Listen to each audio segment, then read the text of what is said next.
first day of unleavened bread, the disciples came to Jesus, saying, "Where do you want us to make the preparations for you to eat the Passover?"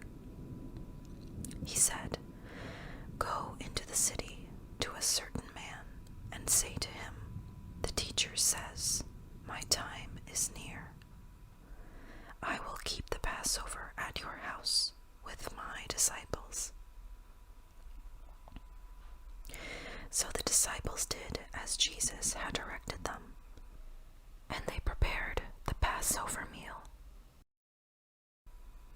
When it was evening, he took his place with the 12, and while they were eating, he said, "Truly I tell you, one of you will betray me." And they became greatly distressed, and began to say to him, one after another, "Surely not I, Lord." He answered, "The one who has dipped his hand into the bowl with me will betray me. The Son of Man goes as it is written of him, but woe to that man by whom the Son of Man is betrayed. It would have been better for that man not to have been born." Judas, who betrayed him, said, "Surely not I, Rabbi." He replied, "You have said so." While they were eating, Jesus took a loaf of bread, and after blessing it, he broke it, gave it to the disciples, and said, "Take, eat. This is my body." Then he took a cup, and after giving thanks, he gave it to them, saying, "Drink from it, all of you, for this is my blood of the covenant, which is poured out for many for the forgiveness of sins. I tell you, I will never again drink of this fruit of the vine until that day when I drink it new with you in my Father's kingdom." When they had sung the hymn, they went out to the Mount of Olives. Then Jesus said to them, "You will all become deserters because of me this night. For it is written, I will strike the shepherd, and the sheep of the flock will be scattered. But after I am raised up, I will go ahead of you to Galilee." Peter said to him, "Though all become deserters because of you, I will never desert you." Jesus said to him, "Truly I tell you, this very night, before the cock crows, you will deny me 3 times. Peter said to him, "Even though I must die with you, I will not deny you." And so said all the disciples. Then Jesus went with them to a place called Gethsemane, and he said to his disciples, "Sit here while I go over there and pray." He took with him Peter and the 2 sons of Zebedee, and began to be grieved and agitated. Then he said to them, "I am deeply grieved, even to death. Remain here and stay awake with me." And going a little farther, he threw himself on the ground and prayed, "My Father, if it is possible, let this cup pass from me. Yet not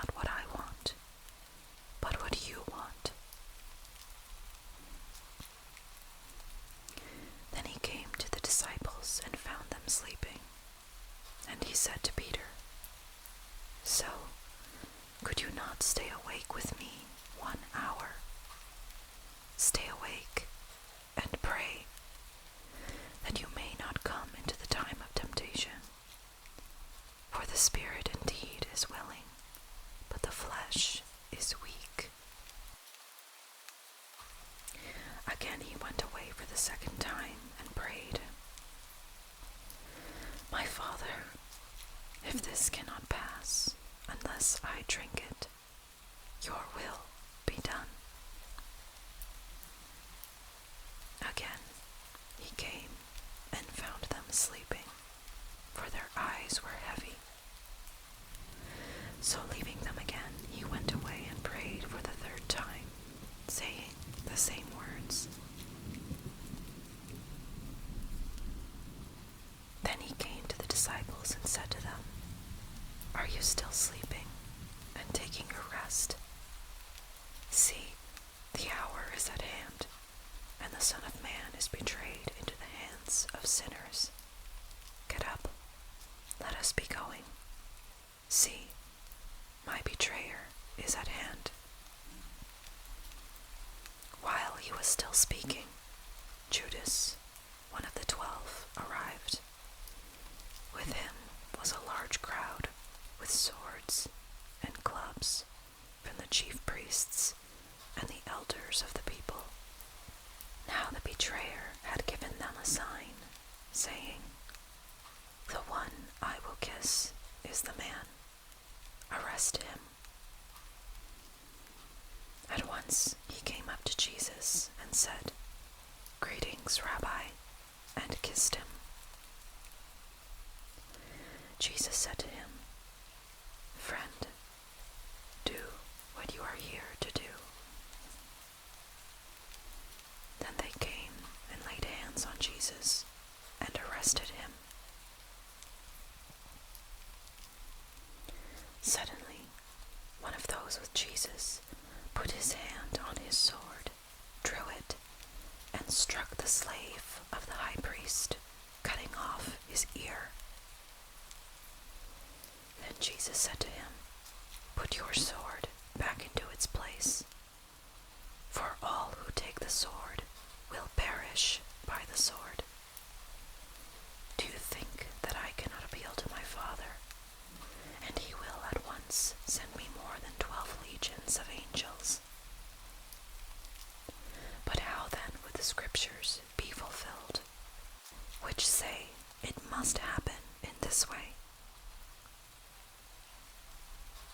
At that hour Jesus said to the crowds, Have you come out with swords and clubs to arrest me, as though I were a bandit?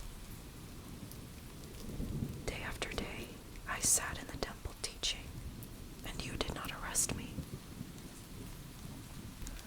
But all this has taken place so that the scriptures of the prophets may be fulfilled. Then all the disciples deserted him and fled. Those who had arrested Jesus took him to Caiaphas, the high priest, in whose house the scribes and the elders had gathered. But Peter was following him at a distance, as far as the courtyard of the high priest, and going inside he sat with the guards in order to see how this would end. Now the chief priests and the whole council were looking for false testimony against Jesus, so that they might put him to death. But they found none, though many false witnesses came forward.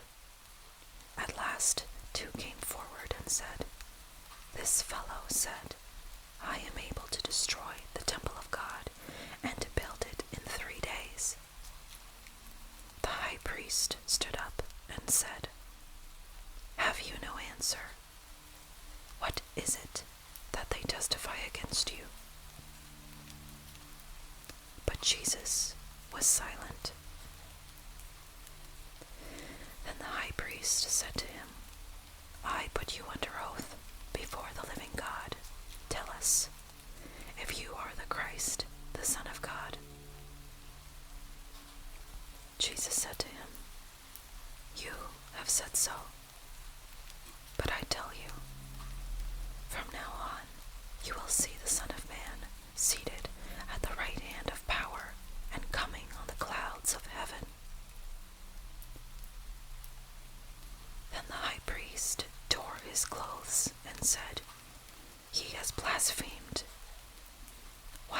we still need witnesses.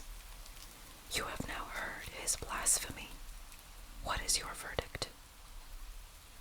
They answered, "He deserves death." Then they spat in his face and struck him, and some slapped him, saying, "Prophesy to us, Christ. Who is it that struck you?" Now Peter was sitting outside in the courtyard. A servant girl came to him and said, "You also were there with Jesus the Galilean." But he denied it before all of them, saying, "I do not know what you are talking about." When he went out to the porch, another servant girl saw him, and she said to the bystanders, "This man was with Jesus of Nazareth." Again, he denied it with an oath, "I do not know the man." After a little while, the bystanders came up and said to Peter, "Certainly, you are also one of them, for your accent betrays you." Then he began to curse and swore an oath, "I do not know the man." At that moment, the cock crowed. Then Peter remembered what Jesus had said, "Before the cock crows, you will deny me 3 times." And he went out and wept bitterly. When morning came, all the chief priests and the elders of the people conferred together against Jesus in order to bring about his death. They bound him, led him away, and handed him over to Pilate the governor.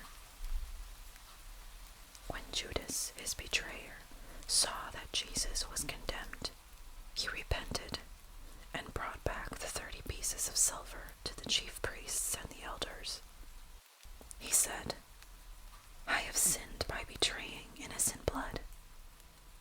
But they said, "What is that to us? See to it yourself."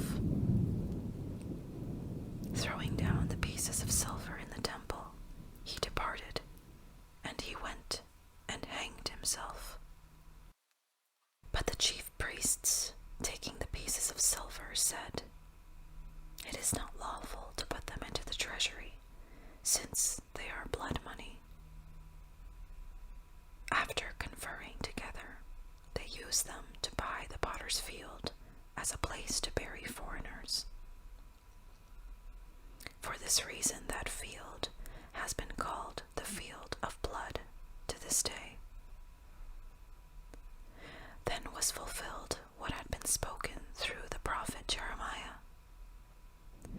And they took the 30 pieces of silver, the price of the one on whom a price has been set, on whom some of the people of Israel had set a price, and they gave them for the potter's field, as the Lord commanded me.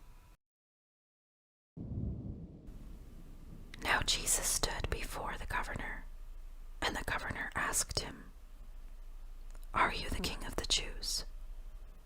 Jesus said, "You say so." But when he was accused by the chief priests and elders, he did not answer. Then Pilate said to him, "Do you not hear how many accusations they make against you?" But he gave them no answer, not even to a single charge, so that the governor was greatly amazed.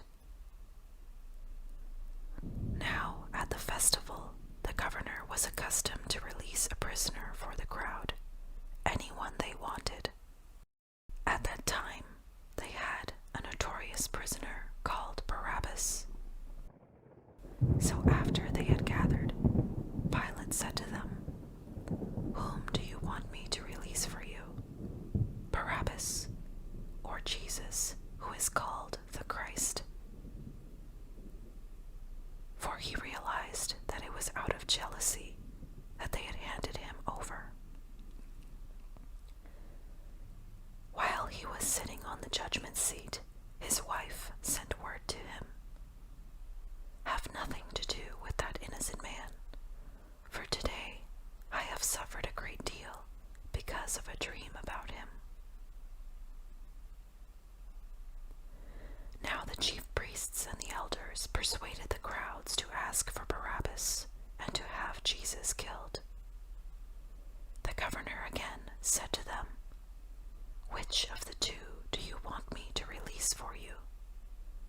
they said, "Barabbas."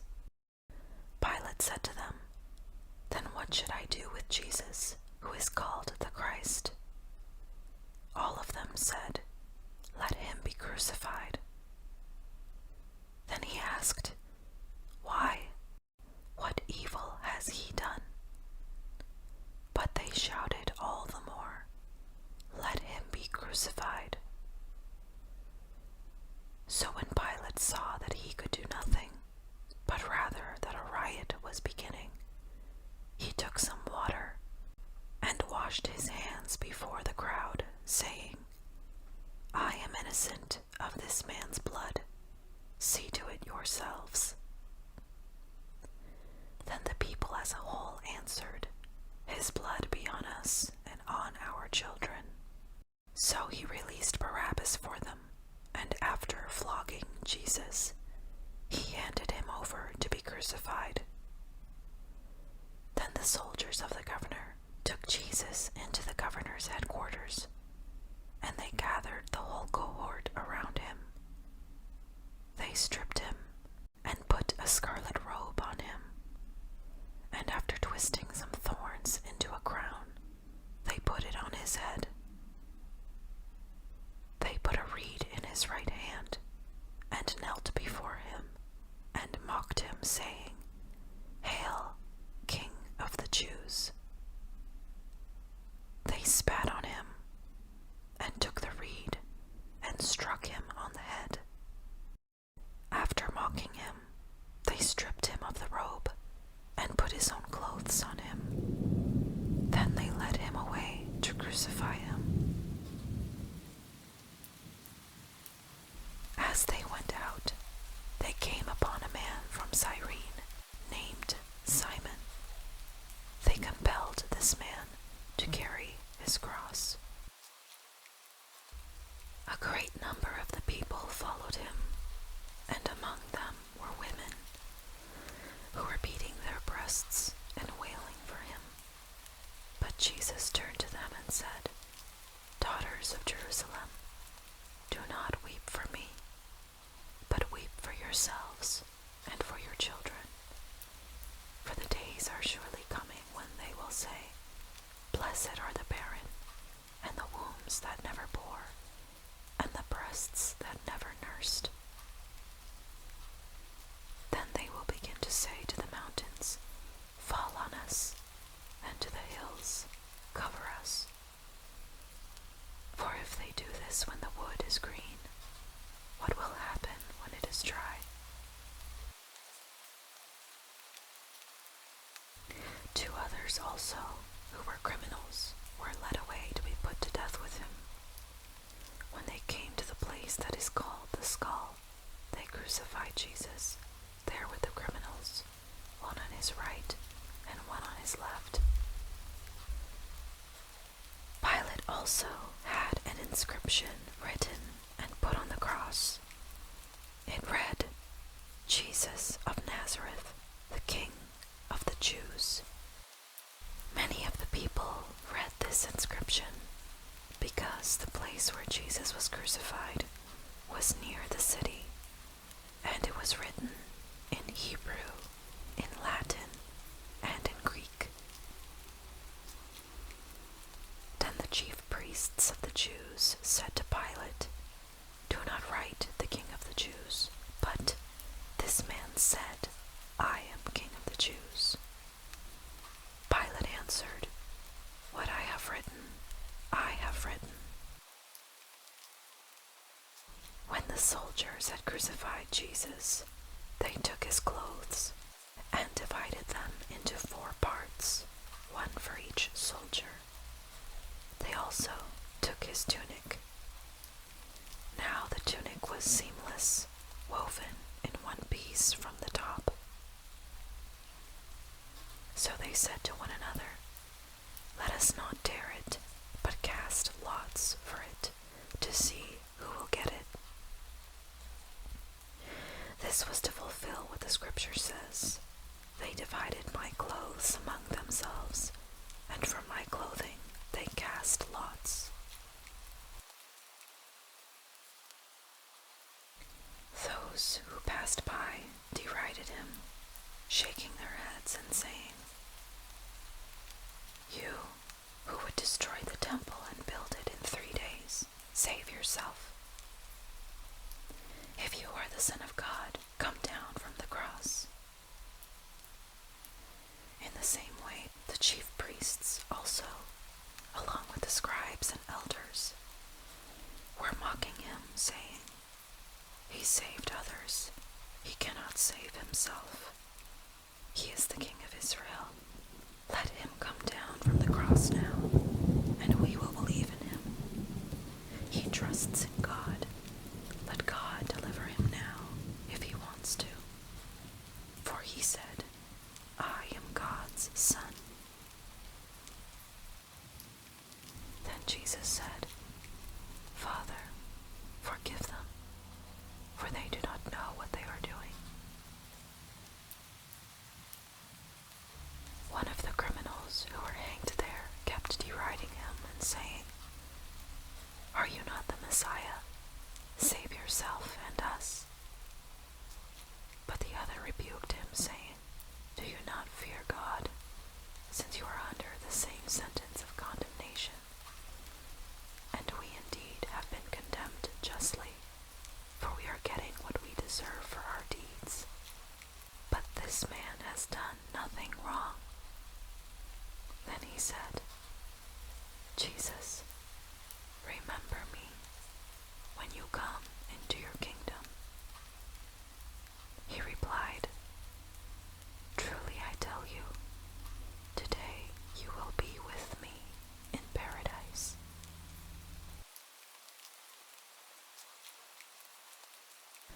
From noon on, darkness came over the whole land until 3 in the afternoon. And about 3 o'clock, Jesus cried with a loud voice, "Eli, Eli, lama sabachthani." That is, my God, why have you forsaken me?"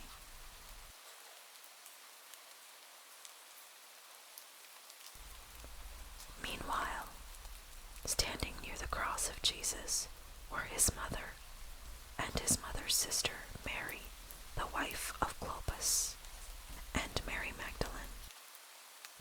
When Jesus saw his mother and the disciple whom he loved standing beside her, he said to his mother, "Woman, here is your son." Then he said to the disciple, "Here is your mother." And from that hour the disciple took her into his own home. After this, when Jesus knew that all was now finished, he said, in order to fulfill the scripture, "I am thirsty." A jar full of sour wine was standing there, so they put a sponge full of the wine on a branch of hyssop and held it to his mouth. When Jesus had received the wine, he said, "It is finished."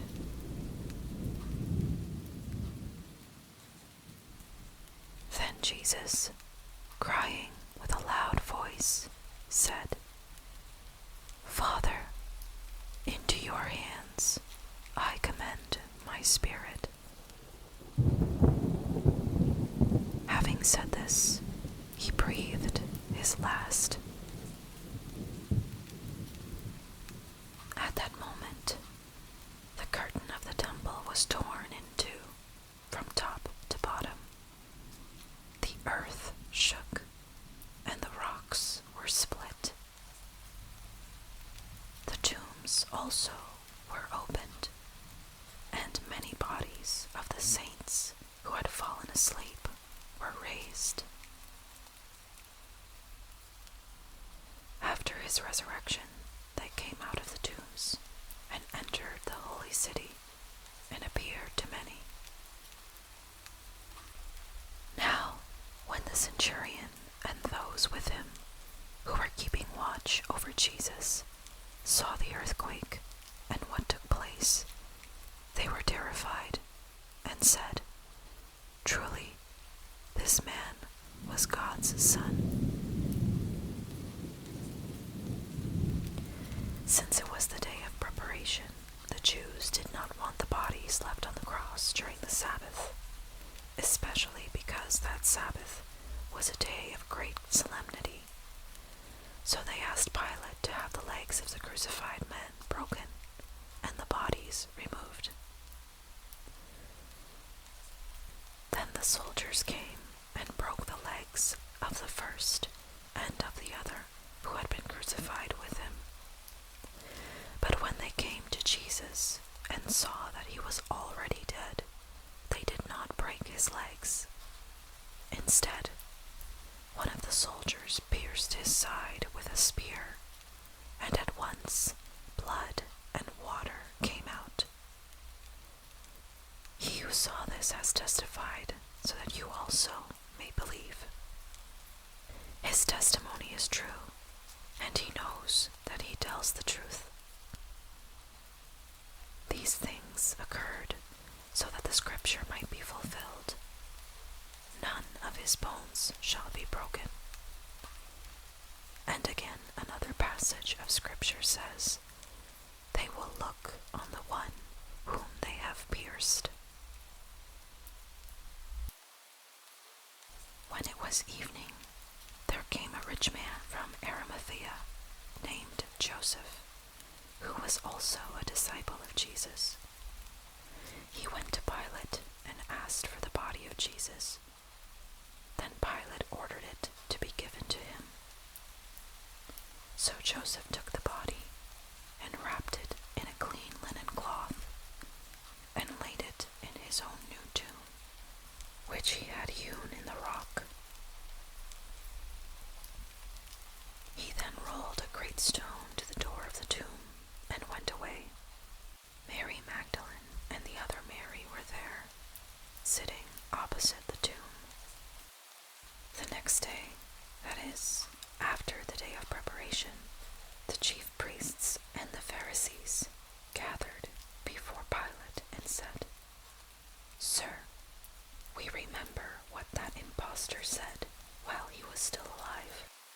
After 3 days I will rise again.